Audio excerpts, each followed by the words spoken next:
హిందువులు తిరిగి కేసులు పెట్టినా సరే వాళ్ళని పట్టించుకునే వ్యవస్థలు సీరియస్గా లేకపోవటం వల్ల, లేకపోతే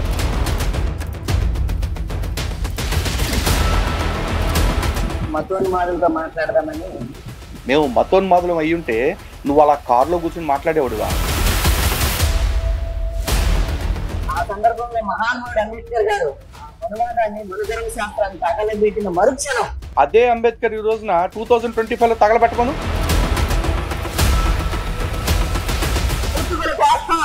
కొయ్యటం మొదలెడితే ఎలా ఉంటుందో హిందువులు దిగిన రోజున, హిందువులు తెగించిన రోజున అప్పుడు తెలుస్తుంది.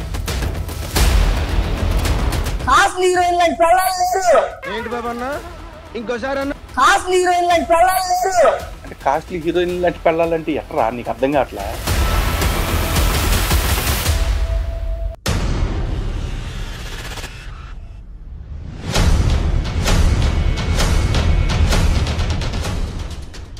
హిందూ బంధువులందరికీ జై శ్రీరామ్. మెత్తగా ఉంటే ప్రతోడు మొత్తుతాడని వెనకటికి ఒక సామెత ఉంది. అందుకే కాబోలు మొన్న మధ్య పాత బస్తీ పంది పావు గంట టైం ఇస్తే 100 కోట్ల మంది హిందువుల్ని చంపేస్తా అన్నాడు. అలాగే నిన్న మొన్న ఇంకా అదే పాత బస్తీకి సంబంధించి ఇంకో పంది ఏమన్నాడంటే, మేము తంట మొదలెడితే హిందువులు పారిపోవటానికి గల్లీలు కూడా ఉండవు అన్నాడు. అరే, ఈ గుడిసేటోళ్ళు పీకేది పొడిచేది లేకపోయినా బెదిరింపులు మాత్రం బాగా చేస్తూ ఉంటారు. అయితే ఈ బెదిరింపులు అన్నీ చేయడానికి కారణం ఏంటి? హిందువులు తిరిగి మాట్లాడకపోవటం వల్ల. హిందువులు తిరిగి కేసులు పెట్టినా సరే వాళ్ళని పట్టించుకునే వ్యవస్థలు సీరియస్గా లేకపోవటం వల్ల, లేకపోతే పావు గంటలో చంపేస్తానన్న పందికి శిక్ష వేయటానికి ఆధారాలు ఇవ్వు అని కేసులోకి తీస్తారు. చూసారా? ఈ పందులిద్దరూ ఇట్లా మాట్లాడుతుంటే మయాన ఒక గుడ్డి గొర్రె వచ్చింది. అంటే గాడిదగాడు గొర్రె ముసుగేసుకుని తిరుగుతూ ఉంటాడు. ఈడు కూడా హిందువులు బెదిరిస్తూ ఉన్నాడు. కుత్తుకలు కోసేస్తాం, నరికేస్తాం, తలకాయలు తీసేస్తాం అని చెప్పేసి. అరే, ప్రతోడికి హిందువులు అంత తేరగా దొరికారా? మీరు నరకతా ఉంటే మేము నరికించుకుంటా కూర్చోటానికి మేమేమన్నా చేతులకి మేకులు కొట్టించి కూర్చున్నామా? నువ్వు నరకాలి అని కత్తెత్తే లోపు నిన్ను కైమా కొట్టి కింద పెడతాంగా. కానీ ఇదంతా కంటే ముందు అసలు బెదిరించాలి అన్న ఆలోచన ఎందుకు వస్తూ ఉంది? ఆడెవడు, ఆడేం మాట్లాడాడు, ఆడు మాట్లాడిన దానికి మనం ఎలా రెస్పాండ్ అవ్వాలి అన్నీ ఇప్పుడు చూద్దాం. దయచేసి వీడియోని పూర్తిగా చూడండి. మన బతికేంటో మనకు తెలుస్తుంది. ఆ రోజు ఒక ప్రాముఖ్యమైన అంశం మతోన్మాదులతో మాట్లాడదామని వీడియో చేయడానికి కారణం. ఒరే ముండమోపి, అసలు ఫస్ట్ మతోన్మాది అంటే ఎవడరా? పక్కన వేరే మతం కూడా ఉంటే తట్టుకోలేక ఆడిని కూడా మా మతంలోకి మార్చేసుకోవాలి అని కొంపలమ్మట తిరిగి మత ప్రచారం చేసుకు బతికే మీరు కాదురా మతోన్మాదులు, నీచుల్లారా. మీరు ఇంకొకరిని మతోన్మాదులు అంటున్నారు, ఇంకొకరిని ఏంట హిందువుల్ని మతోన్మాదులు అంటున్నారు. మేము మతోన్మాదులం అయ్యి ఉంటే నువ్వు అలా కారులో కూర్చొని మాట్లాడేవాడువా? ఈ పాటికి ఆ కారు మీద పెట్రోల్ పోసి అంటించేసేవాడు కదా ఎవడో ఒకడు.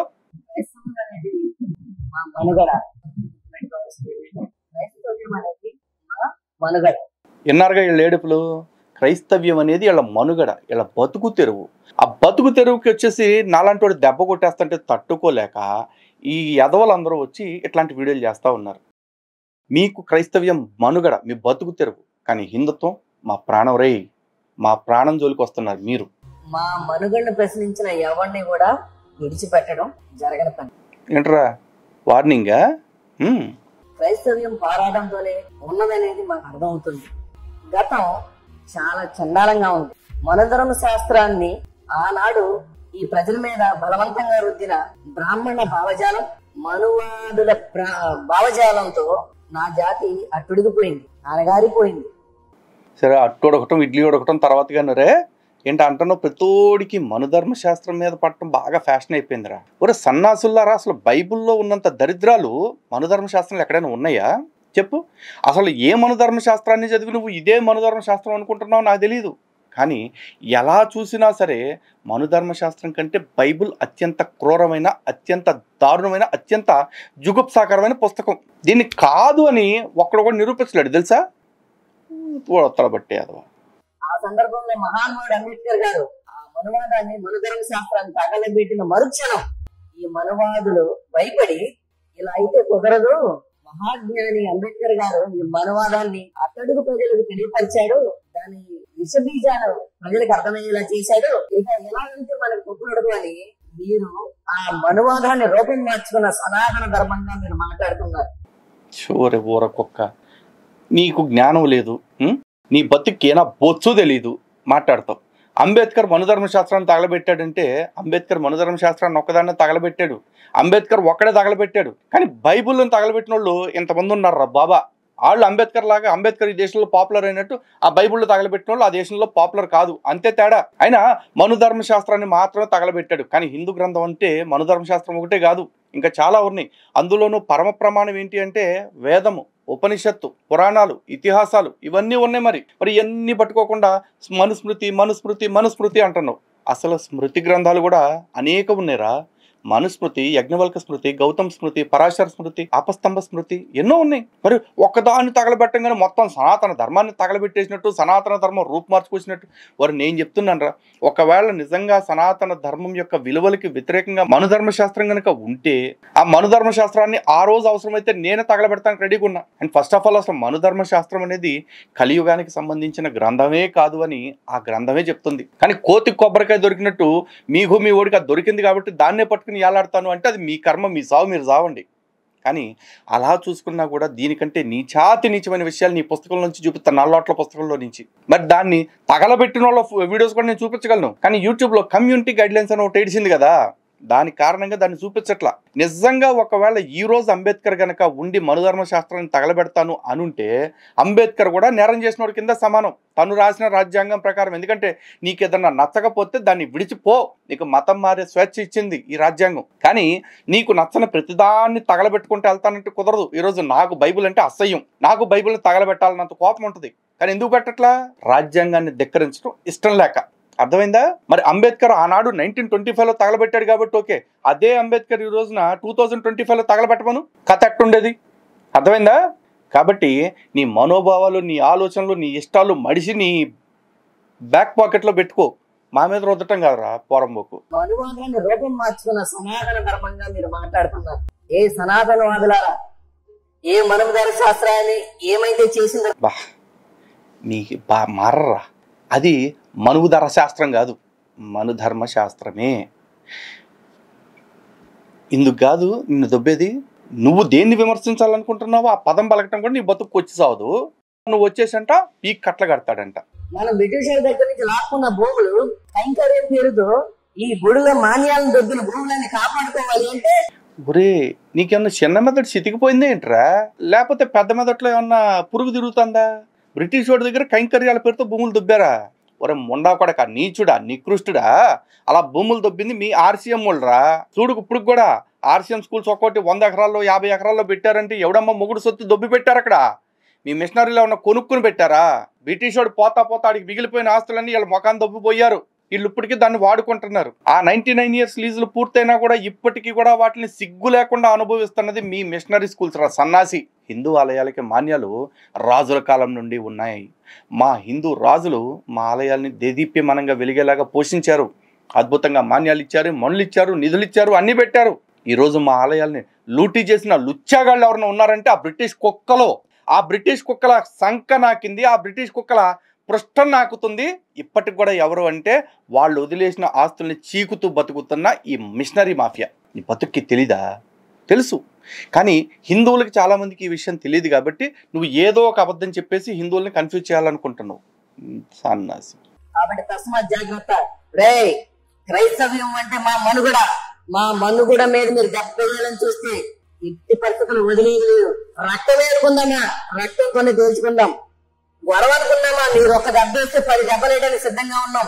బైబిల్ అర్థం కాక మా పితరులు పాస్టర్లు క్షమించాలి, ప్రేమించాలి, దేవుడు మాకు చెప్పింది ఇదే అని వాళ్ళు అమాయకంగా ప్రేమ ప్రేమ ప్రేమ అంటుంటే మీకు భయం తెలియలేదు, తిరగబడి కొడుతున్నారు.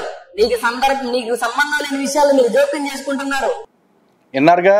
ఎంతకాలం బైబుల్ అర్థం కాకంట భారతదేశంలో ఉన్న ఈ బేవార్స్ గాళ్ళంతా అంట శాంతి, ప్రేమ, డమ్ము, డస్కు అని చెప్పారట. కాదు, బైబుల్ రక్తానికి రక్తం, గొడవకు గొడవ, కొడితే ఒకటి కొడితే 10 కొట్టమని చెప్పిందంట. ఈ తోపుగారు చెప్తున్నాడు. మరి మేము అదే కదా చెప్తుంది. బైబుల్ మొత్తం నంగి నాటకాలే.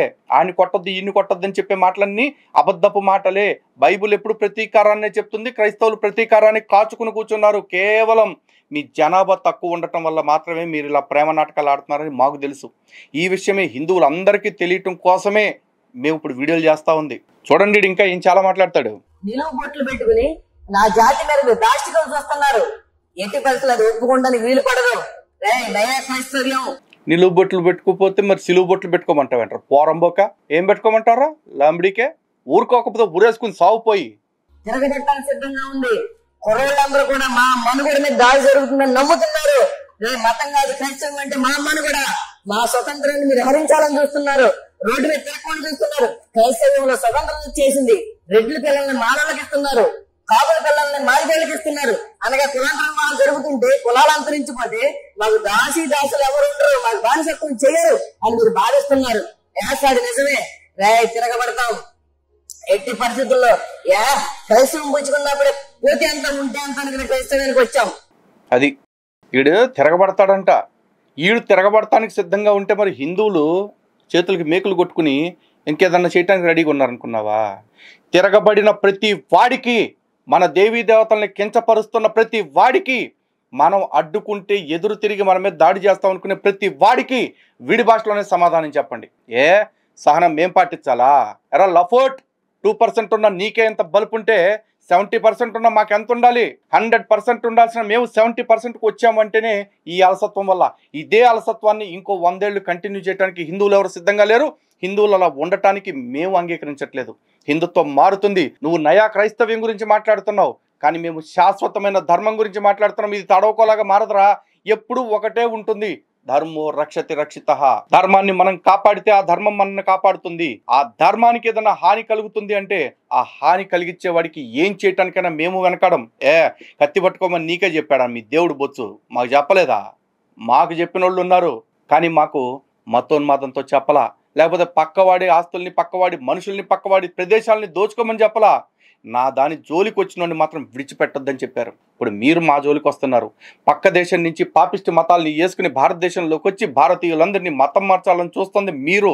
అరే అడుక్కుని తెచ్చుకున్న డబ్బులతో ఆడిని ఇన్ని మతం మారిస్తే కానీ పొట్టపోసుకోలేని పోరంబొగ్గాడివి నీకే ఇంత బలుపుంటే, భారతదేశంలో పుట్టి భారతీయ ధర్మాన్ని పాటిస్తూ భారతదేశపు ఆధ్యాత్మిక మూలాల్ని ఆస్వాదిస్తున్న మాకెంత ఉండాలరా?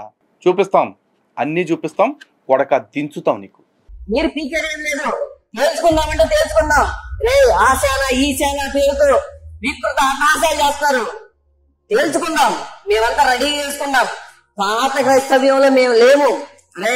ఈ దేశంలో ఉన్న 130 కోట్ల మంది జీవించి ఉంటున్నారు అంటే 5 లక్షల మా సైనికులు, మా వాళ్ళే, మా బీసీ వర్గమే, మా ఎస్సీ వర్గమే, మా ఎస్సీ వర్గమే బౌండరీలో కాపు కాసి ఇతర దేశాల నుంచి ఇక్కడికి దండెత్తకుండా చూసుకుంటున్నారు, ఆ దేశాన్ని కాపాడుకుంటున్నారు. దాని మధ్యలోనే మీరు కూడా నివాసం చేస్తున్నారు. 130 కోట్ల మంది ప్రశాంతంగా నిద్రపోతున్నారంటే 5 లక్షల మంది కాపు కాయటం వలనే. అలాగే నా క్రైస్తవ జనాంగం కులంతో పని లేదు. అందులో రెడ్డి ఉండొచ్చు, కాపు ఉండొచ్చు, అందులో ఏ కులమైనా ఉండొచ్చు. వాళ్ళు ప్రశాంతంగా నిద్రపోవాలి, వాళ్ళకి ప్రమాదం రాకూడదు. నిజంగా ప్రమాదం మన ధర్మ శాస్త్రం వల్ల గాని, సనాతన ధర్మం వల్ల గాని మీ ద్వారా ప్రమాదం అంటూ వస్తే 5 లక్షల మంది బాహుబలికి వ్యతిరేకంగా మేము నరకానికి వెళ్ళడానికి సిద్ధంగా ఉన్నాం. తద్వారా ఎంతమంది కోట్ల మంది పర్లరాజ్యం చేరతారని విశ్వసిస్తే తిరగబడతాం. బాగా చెప్పావరా పోరంబోకు. మరి నీ క్రైస్తవ్యాల్ని, నీ క్రైస్తవుల్ని కాపాడుకోవటానికి నువ్వే ప్రాణం ఇవ్వటానికి సిద్ధంగా ఉన్నావని గాలి కబుర్లు చెప్తే, మరి హిందుత్వం కోసం ఉన్న మా వాళ్ళందరూ ఏం చేస్తున్నారా? మరి 130 కోట్ల మందిలో మా బీసీలు, మా ఎస్సీలు అంటున్నావు, కానీ గుర్తుపెట్టుకో, వాళ్ళందరూ మా హిందువులు, మా సనాతన ధర్మాన్ని పాటించే సగటు భారతీయులు. మరి వాళ్ళందరి రక్షణలో నువ్వు బతుకుతున్నావా, నీ రక్షణలో మేము బతుకుతున్నామా? అది తెలుసుకో. మరి ఒకవేళ నీ ప్రభువే పీక్ కట్ల కట్టేస్తాడు, నిన్ను కాపాడేస్తాడు అనుకుంటే మరి నువ్వు యుద్ధాన్ని ప్రకటించేందుకురా? రమ్మని మీ దేవుడినే మరి వస్తాడుగా. అరే సన్నాసి, నీ మతానికి సంబంధించి మేము ప్రశ్నిస్తున్నాం రా, నీ మీద దాడి చేయట్లా. కానీ నువ్వు, నీ సువార్త ప్రచారకులు నా మతం మీద దాడి చేస్తున్నారు. నా ధర్మ గ్రంథాల గురించి, నా దేవీ దేవతల గురించి తప్పుడు కూతలకు వస్తున్నారు. మరి ఆ తప్పుడు కూతలు కూసే తప్పుడు యాదవులందరికీ ఎలాంటి తీర్పు ఉంటుందో ఆలోచించుకో. మేము తెగించట్లేదు అంటే కూడా ఈ రాజ్యాంగాన్ని గౌరవిస్తున్నాం కాబట్టి ఒక్కసారి ఈ రాజ్యాంగాన్ని మీరాలి అన్న ఆలోచన హిందువులకు వస్తే, ఇది మీరితే తప్ప మన ధర్మాన్ని కాపాడుకోలేమన్న ఆందోళన హిందువుల్లో కలిగితే అప్పుడు నిన్ను కాపాడటానికి ఎవడుంటాడు? అది కూడా చూసుకో. వార్నింగ్లు ఇవ్వటం నీకేనా? మాకు చేత కదా. నువ్వు రెచ్చిపోతావు, రెచ్చగొడతావు, కానీ మేము దిగి క్షేత్రంలో పనిచేయగలుగుతాం కూడా. హిందువులు తిరగబడితే ఎలా ఉంటుందో గతంలో చాలాసార్లు జరిగిన ఘర్షణలో చూసుకోండి. హిందువు మొదటగా యుద్ధానికి దిగడు, కానీ హిందువు యుద్ధానికి దిగితే అది ముగించేదాకా వదలడు. మీకు ఎవరినైతే ఈ దళితులనైతే మతం పేరుతో మీరు కొడుతున్నారో దూషిస్తున్నారో ఆ మతానికి మనుగడికి తేడా వస్తుంది అనుకుంటే, మా ప్రాణాలకే ముప్పు వస్తుంది అనుకుంటే, మతానికి మేము ప్రాణం పెట్టుకోవడానికి సిద్ధంగా లేవు, ప్రాణం తీయడానికే సిద్ధంగా ఉన్నాం. మీరు ఎవరినైతే కొడుతున్నారో, ఏ ప్రాణం అయితే తీస్తున్నారో ఆ ప్రాణం తీయడానికి మన ధర్మశాస్త్రం, మన రాజ్యాంగం, మన చట్టం ఆమోదించిందని మీరు నమ్ముతున్నారు. అదే రాజ్యాంగం, అదే చట్టాన్ని వాడుకుని మీ పీకలు కొయ్యడానికి కూడా మేము సిద్ధంగా ఉన్నాం. కుత్తుకులు కాస్తాం. సనాతన ధర్మం పేరుతో మీరు చర్చలు పోగొట్టినా, మా మనవడి మీద మీరు ప్రయత్నం చేసిన నాకు అర్థం కదా, మళ్ళీ చెప్పరా. మన ధర్మశాస్త్రం, మన రాజ్యాంగం, మన చట్టం ఆమోదించిందని మీరు నమ్ముతున్నారు. అదే రాజ్యాంగం, అదే చట్టాన్ని వేడుకొని మీ పీకలు కొయ్యడానికి కూడా మేము సిద్ధంగా ఉన్నాం. కుత్తుకులు కోస్తాం. కుత్తుకులు కొత్త పీకలు కొత్తావు. రాజ్యాంగం ద్వారా రాజ్యాంగాన్ని అడ్డం పెట్టుకుని పీకలకు వస్తావు అంటే రాజ్యాంగం నీకేమన్నా ఎక్స్క్లూజివ్ రైట్స్ ఇచ్చిందా? లేకపోతే రాజ్యాంగం నీకేమన్నా రాసి ఇచ్చాడా? లేకపోతే నీ అమ్మ రాసి ఇచ్చాడా? రాజ్యాంగం భారతీయులరా. రాజ్యాంగం భారతదేశం కోసం, భారతీయుల కోసం రాయబడిందిరా. నువ్వు దాంతో కుత్తుకులకు వస్తాము, పీకలకు వస్తామంటే నీ అమ్మ ఇచ్చాడా? లేకపోతే నీ నాయన ఇచ్చాడా నీకు? కుత్తుకులకు వస్తాడంట. కుత్తుకులు కొయ్యటం మొదలెడితే ఎలా ఉంటుందో హిందువులు దిగిన రోజున, హిందువులు తెగించిన రోజున అప్పుడు తెలుస్తుంది. సనాతన ధర్మం పేరుతో మీరు చర్చలు పోగొట్టిన, మా మనవడి మీద మీరు ప్రయత్నం చేసిన, ఎట్టి బస్సులు మిమ్మల్ని వదలం, చావడానికే సిద్ధంగా ఉన్నాం. ప్రాణం ఎంత ఉంటే అంత. నీ బొచ్చులో సావు, సస్తే అంత, సావపోతే అంత. కుక్క ఏదో ఒక రోజు నువ్వు ఎట్టైనా సచ్చేవాడివే. నువ్వు కాదు, భూమి మీద పుట్టిన ప్రతి కుక్క, ప్రతి ప్రాణి చస్తుంది. ఏదో పెద్ద నువ్వు ఒక్కడే సచ్చేవాడికి లాగా బిల్డప్. అయినా రాజ్యాంగం రాజ్యాంగం రాజ్యాంగం అంటున్నావు. అరే సిగ్గు, శరం, మానం, మర్యాద ఉంటే క్రైస్తవుడు ప్రతి వాడు కూడా రాజ్యాంగబద్ధమైన క్రైస్తవుడే అని చెప్పేసి నిరూపించుకుంటారా.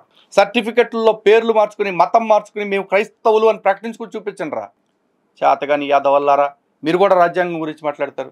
అరే సిగ్గుంటే మీకున్న చర్చిల్లో ఎన్ని చర్చిలకి అనుమతులు ఉన్నాయి? అనుమతులు లేని చర్చలు ఒక్కటి కూడా ఉండటానికి వీలు లేదు అని క్రైస్తవ్యం తరఫున తీర్మానాలు చేసి బతకండి రా. తెల్లారు లెగిస్తే రాజ్యాంగాన్ని మోసం చేస్తూ బతికే పోరంబోగ్గడివి నువ్వు కూడా రాజ్యాంగం రాజ్యాంగం రాజ్యాంగం.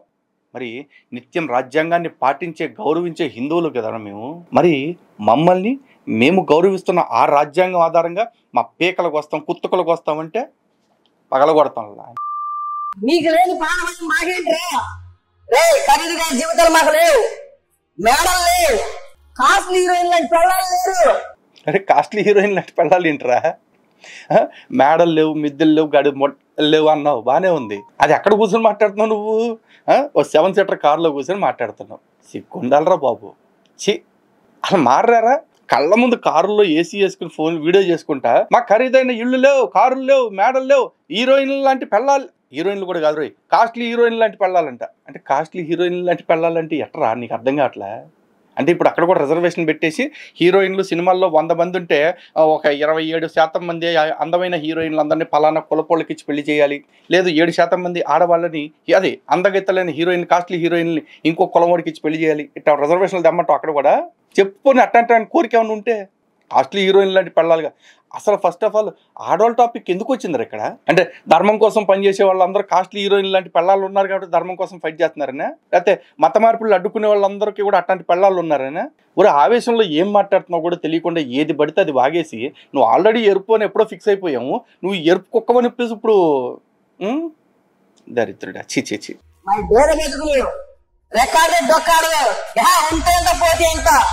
ఖచ్చితంగా కుత్తుకులు పోస్తాం.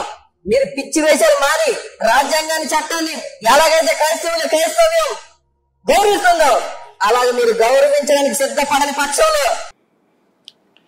ఈ బూత్ మాటలు ఇంకెన్నాళ్ళరా? రాజ్యాంగాన్ని క్రైస్తవ్యం ఎప్పుడు గౌరవించిందిరా? ఇందాక అడిగాను కదా. రాజ్యాంగం ప్రకారం పేరు మార్చుకోరు, సర్టిఫికెట్ మార్చుకోరు, రాజ్యాంగం ప్రకారం అనుమతులు కావాల్సినవన్నీ తీసుకుని ఒక చర్చి కట్టుకోరు. రాజ్యాంగం ప్రకారం అంట. ఈ బొత్సు గడివి అన్ని అబద్ధాలు, మీ బతికే అబద్ధం. చి పైగా ఇడేమంటున్నాడు, మా పేద బతుకులు మేము కుత్తుకులకు వస్తాం ఉంటే అంత పోతే. అదేరా చెప్పేది. మీ పేద బతుకుల్ని అట్లా రెచ్చగొట్టేసి ఇట్లా చేయించాలని ట్రై చేస్తూ ఉన్నారు. కానీ రిచ్ బతుకులు ఎట్టుంటే తెలుసా?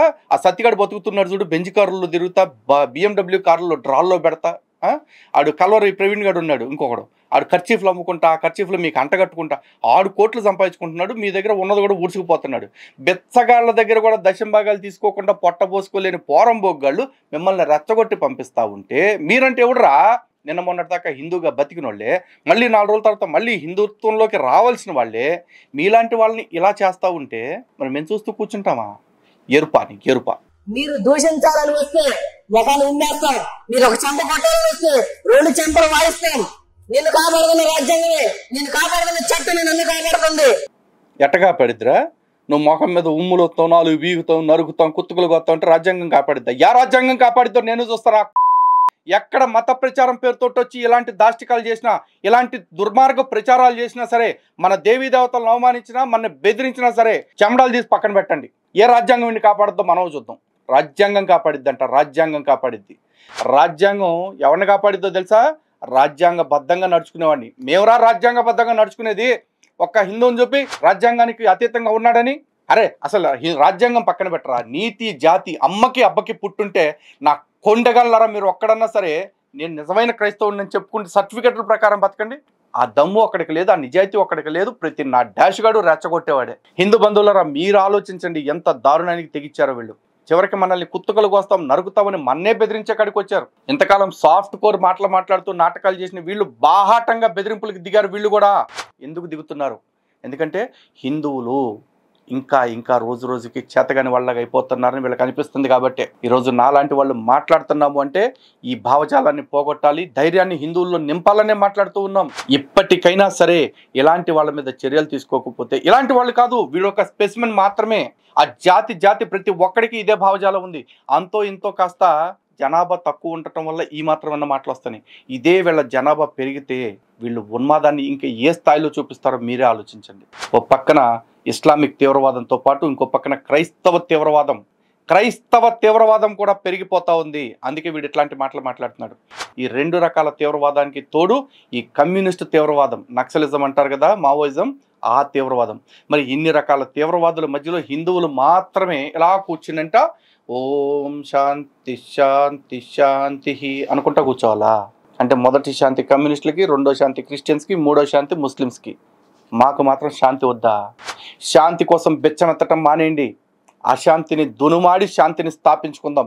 మన ధర్మ గ్రంథాలన్నీ ఇవే చెప్పాయి, మేము అదే మార్గంలో నడుస్తున్నాం. ఇలాంటి మార్గానికి మీ అందరి సహకారం లేకపోతే ఇది దుర్మార్గుల దాష్టికాలకి బలైపోయే ప్రమాదం ఉంది. అలా అవ్వకుండా ఉండాలి అంటే మీరందరూ కూడా హిందూ జనశక్తికి తోడుగా ఉండండి. జై శ్రీరామ్, భారత్ మాతాకి జై.